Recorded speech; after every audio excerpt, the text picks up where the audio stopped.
Leksjon 1. Frukthandel. Trenger du andre frukter? Hva med litt bananer og druer?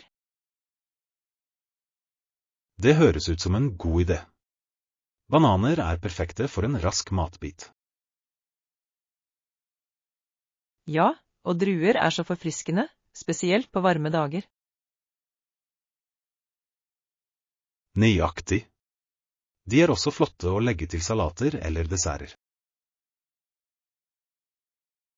Jeg elsker å blande frisk frukt sammen for en sunn frokost.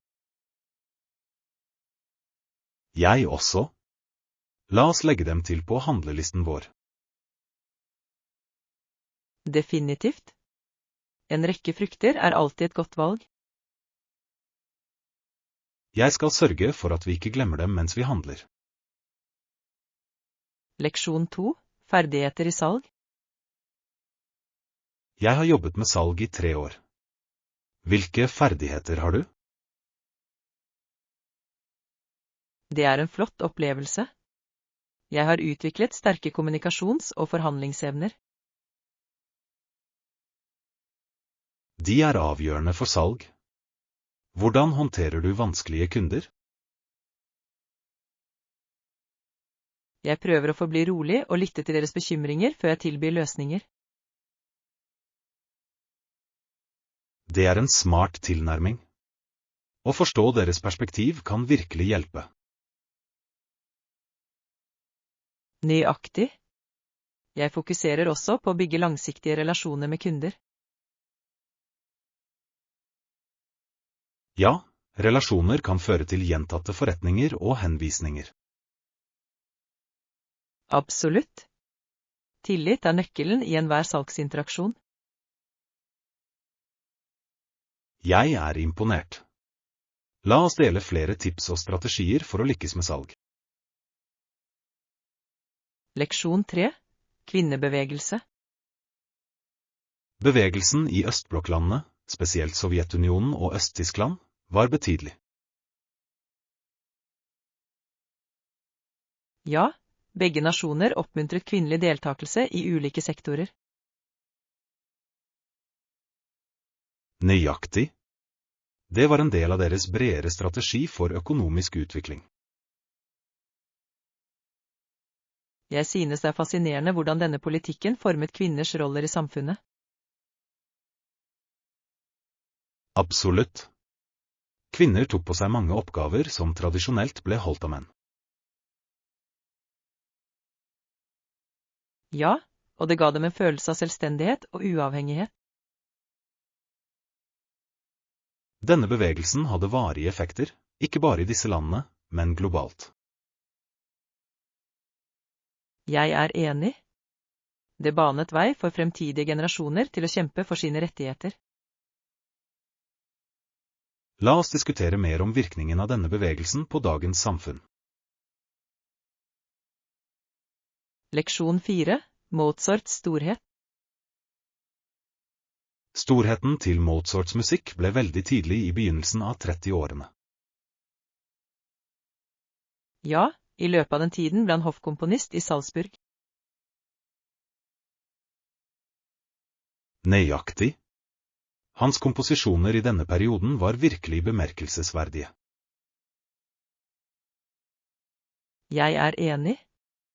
Han produserte noen av sine mest kjente verk, som Tryllefløten. Ja, og hans evne til å blande ulike musikalske stiler er imponerende. Absolutt. Det er utrolig hvordan musikken hans fortsetter å resonere med folk i dag. Jeg tror hans kreativitet og talent var forut for hans tid. Definitivt. La oss utforske mer om livet hans og påvirkningene bak musikken hans. Det høres ut som en fantastisk idé. Jeg kan ikke vente med å lære mer om ham. Leksjon 5. Motestiler. De høres perfekt ut. Jeg skal holde øye med de stilene også. Stor. Det er alltid spennende å oppdage nye motetrender. Ja, jeg elsker hvordan stiler kan uttrykke personlighetene våre og humøret vårt. Absolutt. Å finne det riktige antrekket kan få oss til å føle oss tryggere. Har du noen spesielle stiler i tankene du vil prøve? Jeg tenker på noe mer uformelt, men elegant til hverdags.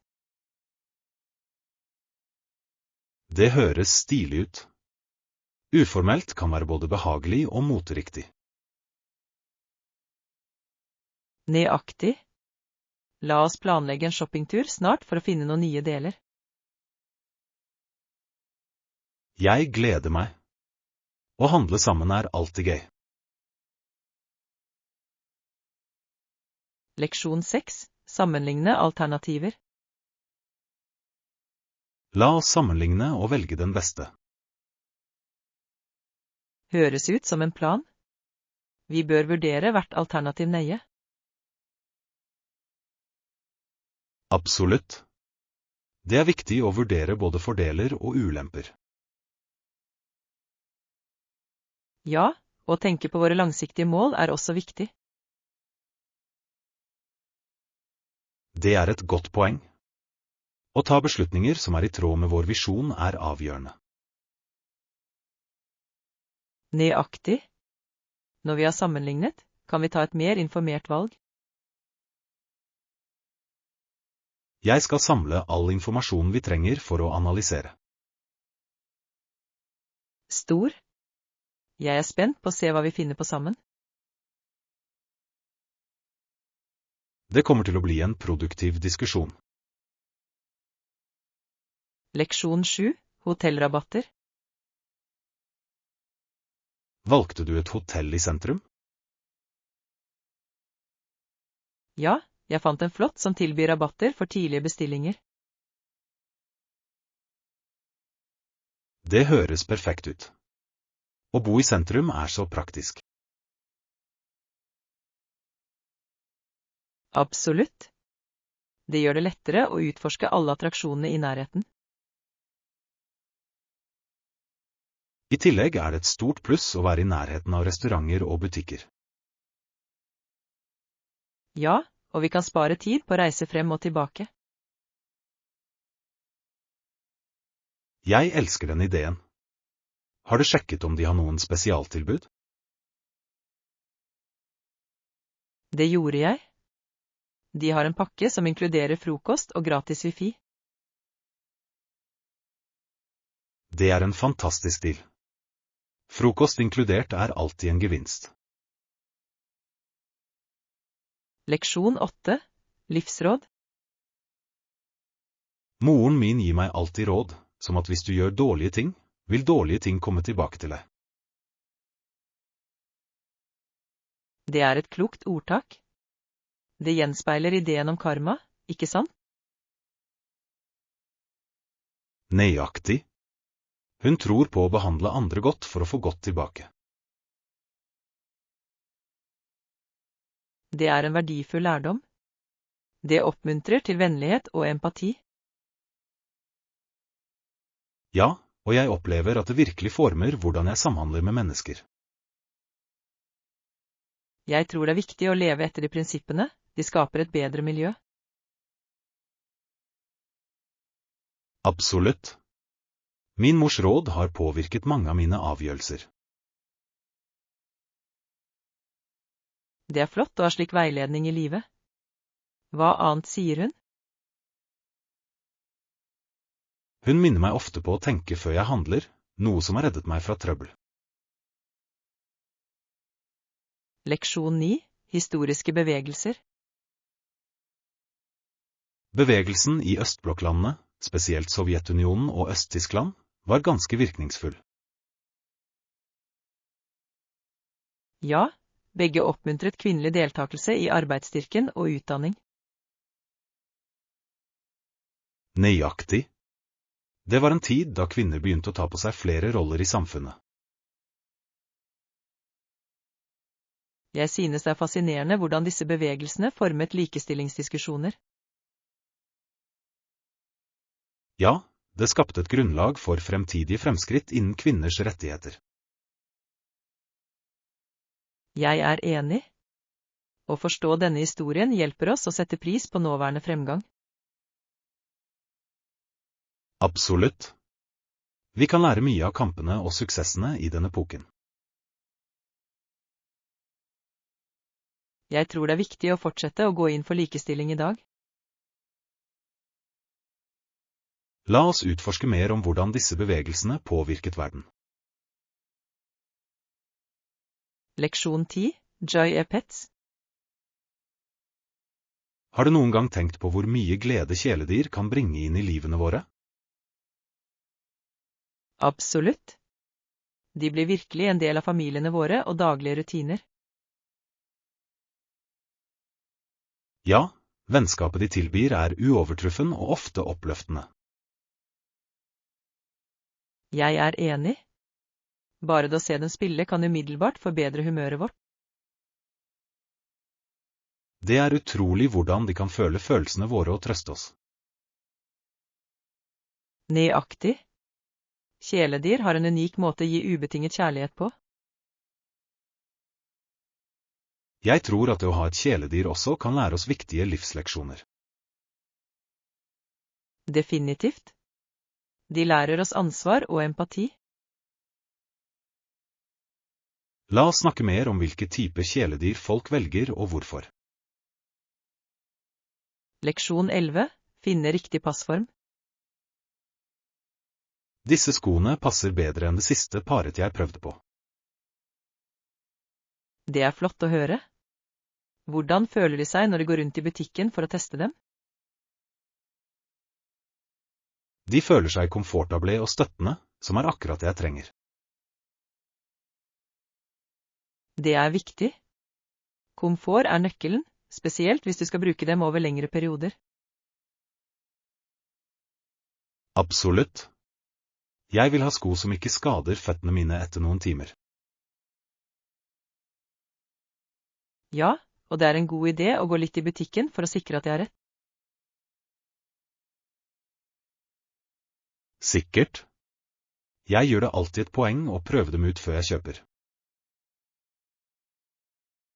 Smart valg. Du vil unngå overraskelser senere. La oss finne noen flere stiler å sammenligne og velge den beste. Leksjon 12. Historisk overgang. Det er interessant å undersøke hvordan denne overgangen skjedde. Ja, selv i svært tidlige tider hadde kongen av England betydelig innflytelse. Nøyaktig. Hans avgjørelser formet ofte livene til mange mennesker. Jeg synes det er fascinerende å se hvordan kraftdynamikken har endret seg gjennom årene. Absolutt. Å forstå disse historiske endringene kan gi kontekst for i dag. Ja, det hjelper oss å sette pris på hvor langt vi har kommet som samfunn.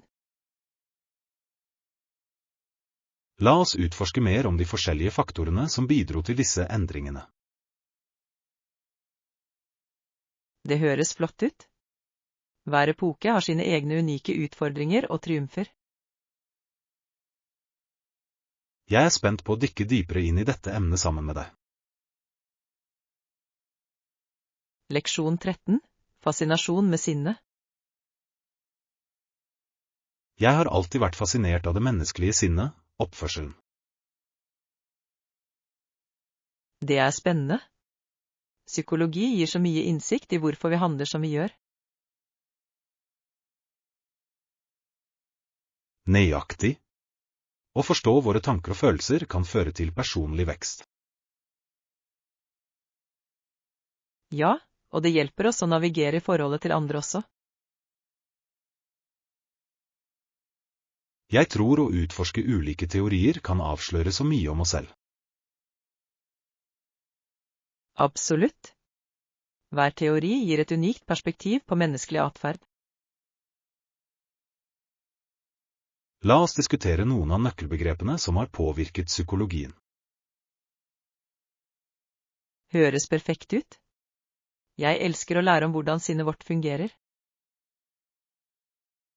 Jeg ser frem til samtalen vår om dette fascinerende emnet.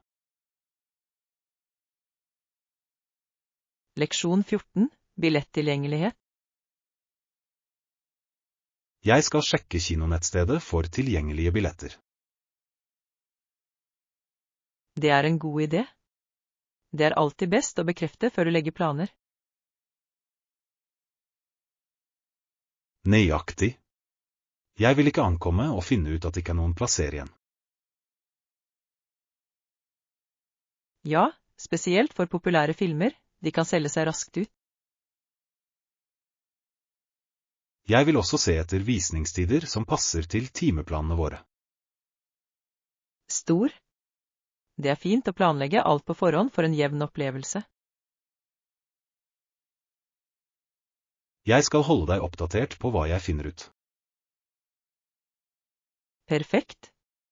Jeg er spent på å se filmen sammen. Det kommer til å bli en fantastisk tur. Leksjon 15. Holde verdisaker trygt. Jeg er også bekymret for å miste telefonen eller lommeboken min når jeg er ute. Det er forståelig. Det kan hjelpe å ha dem i frontlommen. Ja, det gjør dem sikrere og lettere tilgjengelige. Jeg er enig. Å bruke en crossbody-veske kan også være et godt alternativ. Nøyaktig. Det holder alt tett og minimerer risikoen for tyveri. I tillegg er det mer behagelig enn å bære en klumpete ryggsekk. Ja, og det gir rask tilgang til nødvendigheter ved behov. La oss sørge for å være årvåkne mens vi er ute og reiser. Definitivt. Å være bevisst på omgivelsene våre er nøkkelen til å være trygg. Leksjon 16. Franklins interesser. Franklins trykkerivirksomhet var svært vellykket, men han var også veldig interessert i vitenskap. Ja, nysgjerrigheten hans førte til at han gjorde flere viktige funn. Nøyaktig. Han var ikke bare en forretningsmann, han var en sann innovatør. Jeg synes det er inspirerende hvordan han balanserte både næringsliv og vitenskap. Absolutt. Oppfinnelsene hans, som lynavleden, hadde en betydelig innvirkning. Ja, og hans bidrag til folkehelsen var også bemerkelsesverdig.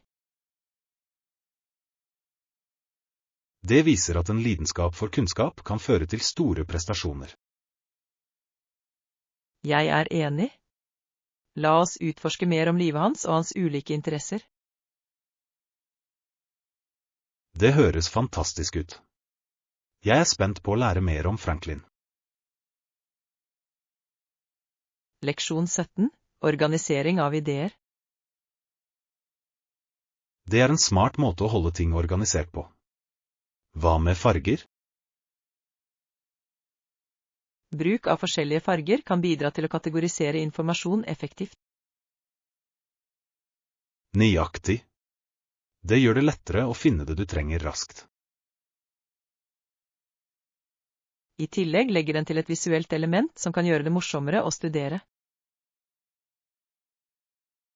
Ja, og det kan bidra til å forsterke hukommelsesbevaring også. Jeg tror et fargerikt system kan vekke kreativitet mens du jobber. Absolutt. La oss brainstorme noen ideer for å organisere prosjektene våre. Høres flott ut. Jeg elsker å samarbeide om planlegging og design. Jeg gleder meg til å se hva vi finner på sammen. Leksjon 18. Vellykket handletur. Til en vellykket handletur i dag. Jeg også. Det er alltid hyggelig å ha en partner mens det handler. Absolutt. Det gjør opplevelsen mye morsommere. Ja, og vi kan hjelpe hverandre med å velge de beste varene. Nøyaktig. Å ha en annen mening kan være veldig verdifullt. I tillegg kan vi dele tips for å finne gode tilbud. Jeg elsker den ideen. Det er morsomt å avdekke skjulte perler sammen. La oss lage en liste over hva vi vil se etter. Flott plan. Jeg gleder meg til å se hva vi oppdager i dag. Leksjon 19. Sjekke informasjon. Vennligst sjekk igjen. Jeg skal dobbeltsjekke, men det er mulig de kan ha oversett noe. Det er en god idé. Det er alltid best å bekrefte informasjon. Ja, å sikre nøyaktighet kan redde oss fra potensielle problemer senere. Nøyaktig. Det er viktig å ha pålitelige detaljer før du går videre. Jeg tar kontakt for å bekrefte alt og holde deg oppdatert. Stor. Kommunikasjon er nøkkelen i disse situasjonene. Jeg setter pris på din flid med å hjelpe med denne prosessen. Selvfølgelig. Vi er et team, og jeg vil sørge for at alt går knirkefritt. La oss fortsette jobbe sammen for å få dette løst. Leksjon 20. Halloween-eventyr. Jeg har besøkt mange hus og har samlet mye godteri. Det høres ut som et morsomt Halloween-eventyr. Hadde du et favoritthus å besøke? Ja, den med den skumle dekorasjonen var best. Jeg elsker de. De satte virkelig stemningen for trikk-or-trating. Absolutt. Atmosfæren gjør det enda mer spennende. Kledde du deg også ut i kostyme mens du samlet godteri? Selvfølgelig. Jeg var pirat i år, og det var så gøy. Det høres fantastisk ut. Jeg kan forestille meg hvor mye godteri du må ha samlet. Ja, det var en flott kveld fylt med latter og spenning. Leksjon 21. Lokal kultur. Definitivt. Det er en fin måte å oppleve den lokale kulturen på. Jeg er helt enig. Å engasjere seg med lokalbefolkningen gir et annet perspektiv. Har du noen gang deltatt på et kulturarrangement mens du er på reise? Ja, jeg deltok på en tradisjonell festival i Thailand, og det var uforglemmelig. Det høres utrolig ut. Hva var favorittdelen av festivalen? Maten var fantastisk, og danseforestillingene var fascinerende. Det vil jeg gjerne oppleve. Det er en så levende måte å fordype seg på. Absolutt. Hvert sted har sine egne unike tradisjoner å oppdage. La oss gjøre det til et mål å finne lokale arrangementer under våre reiser. Leksjon 22. Turplanlegging. Det kommer veldig an på hva du vil gjøre under turen. Det er sant. Noen mennesker foretrekker avslapping, mens andre søker eventyr. Nøyaktig. Jeg liker en blanding av begge, det holder ting spennende. Samme her. Litt avslapping hjelper til med å lade opp til neste eventyr. Hvilke aktiviteter ser du vanligvis etter når du planlegger? Jeg elsker å utforske lokale markeder og prøve ny mat. Det er en fin måte å oppleve kulturen på. Jeg liker utendørsaktiviteter. Fotturer og sightseeing er alltid øverst på listen min. La oss planlegge en tur som inkluderer begge våre interesser.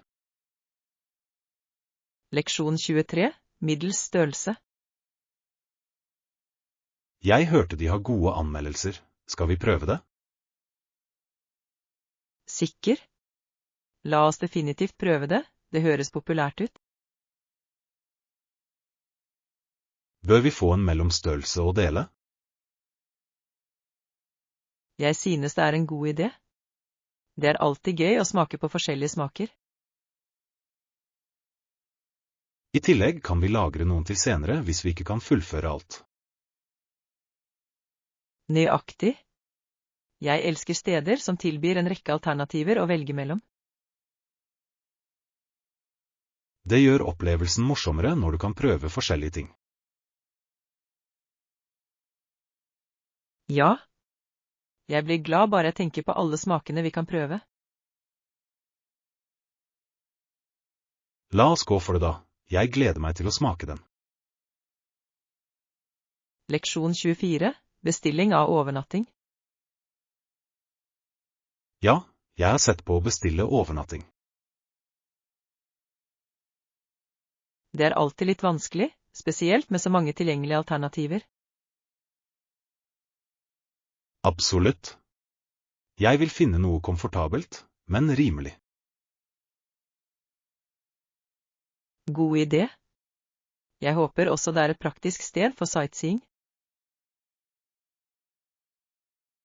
Jeg fant et par steder som virker lovende. Vil du se på dem sammen? Ja, la oss gjøre det. Jeg vil gjerne høre dine tanker om dem. Stor.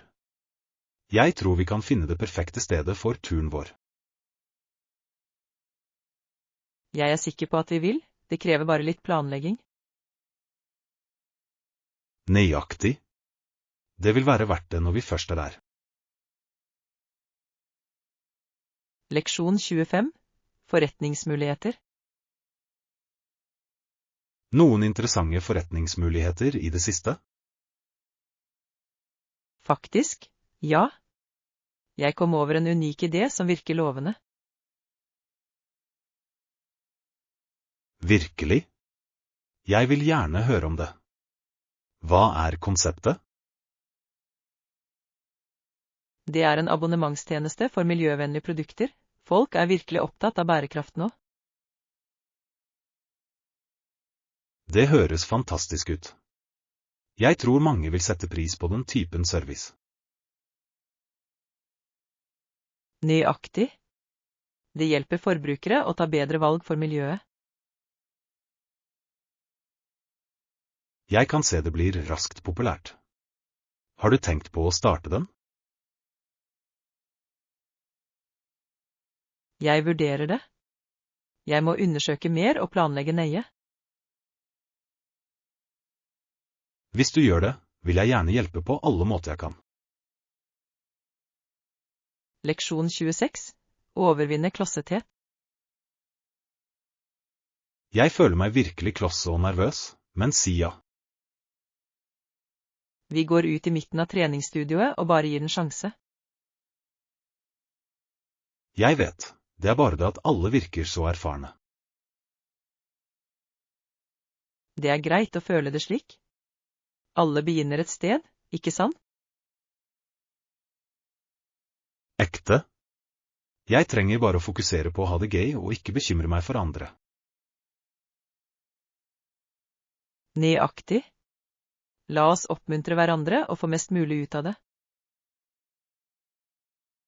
Det høres ut som en plan. Jeg skal prøve å holde tankene mine positive.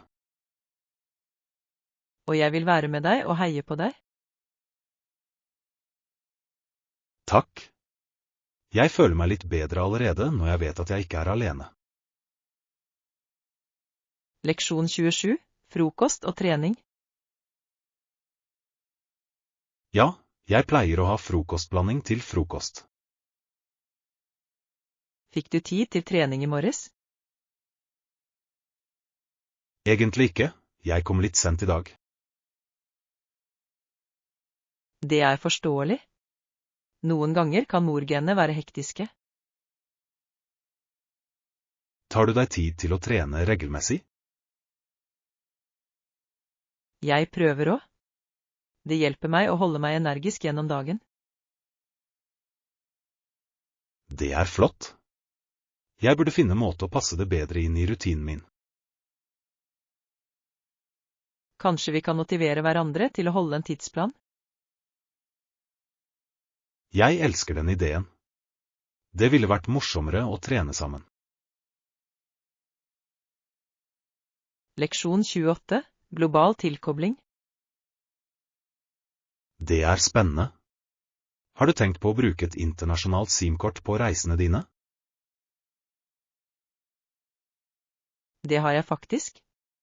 Det virker som en fin måte å holde kontakten uten store gebyrer. Nøyaktig. Du kan ringe og bruke data akkurat som hjemme. Det forenkler virkelig kommunikasjon. Dessuten trenger du ikke søke etter wifi overalt. Det kan være så vanskelig. Høyre. Og hvis du går deg vill, kan det virkelig redde dagen å ha data på telefonen.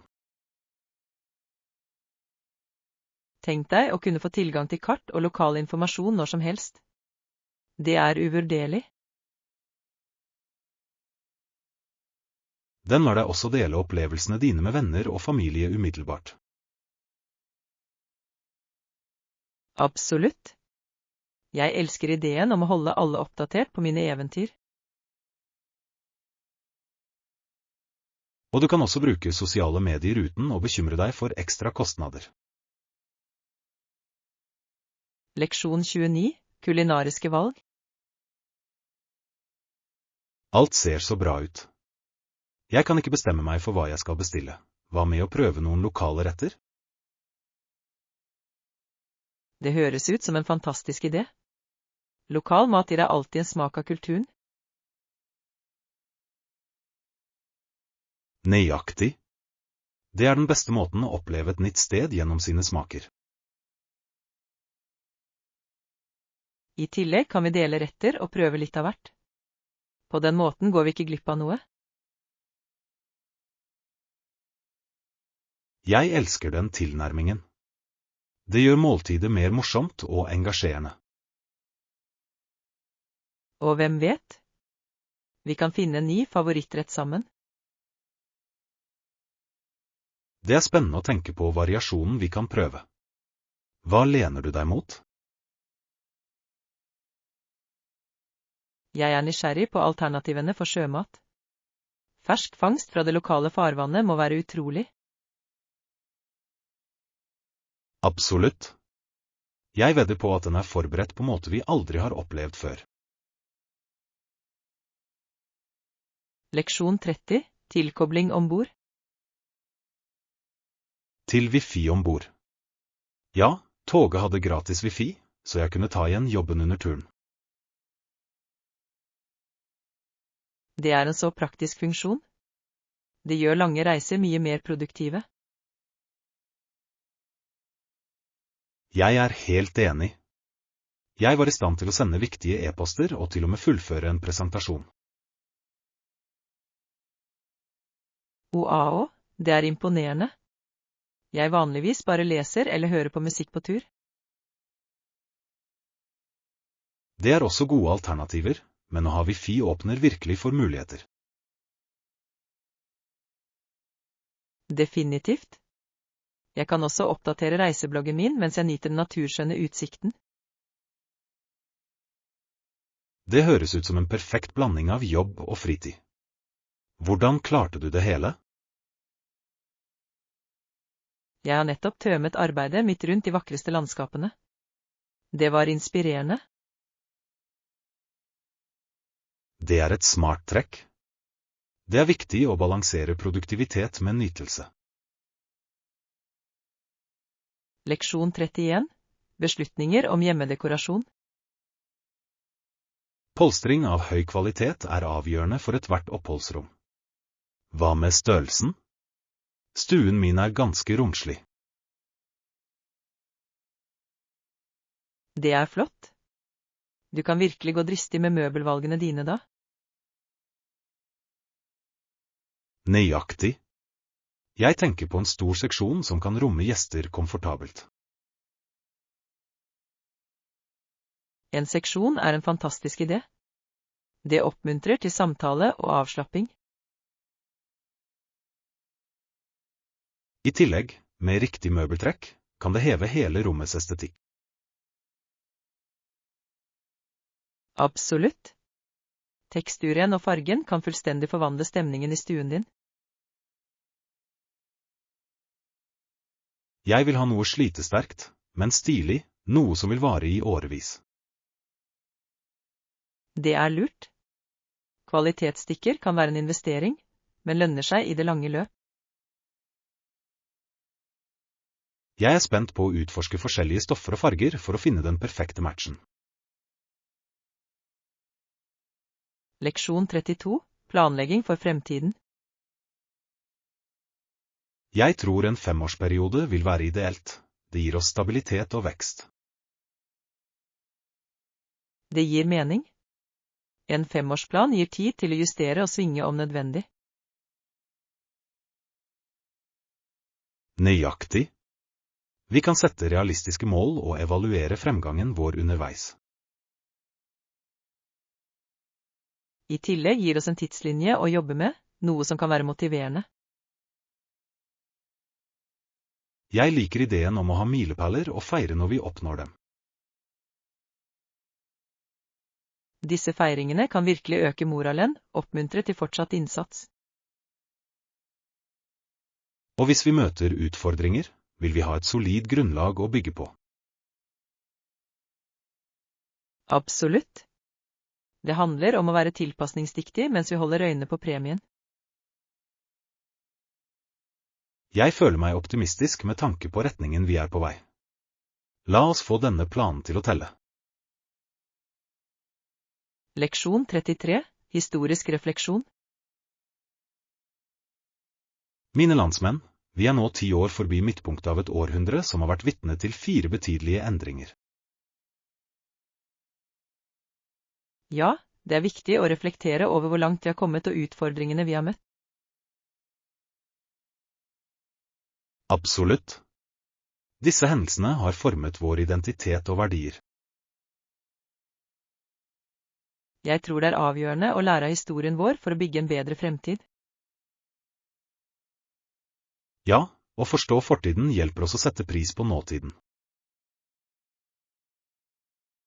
La oss fortsette å engasjere oss i diskusjoner om vår historie og dens innvirkning. Jeg ville elske det.